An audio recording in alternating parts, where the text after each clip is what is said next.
আমার ভাঙা ঘরের ভাঙা চালা ভাঙা বেড়ার ফাঁকে অবাক জোৎস্না ডুইকা পরে হাত বাড়াইয়া ডাকে, হাত ইশারায় ডাকে কিন্তু মুখে বলে না।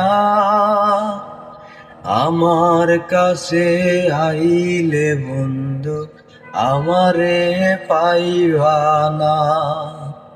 আমার ভাঙা ঘরের ভাঙা চালা ভাঙা বেড়ার ফাঁকে অবাক জোৎস্না ডুইকা পরে হাত বাড়াইয়া ডাকে।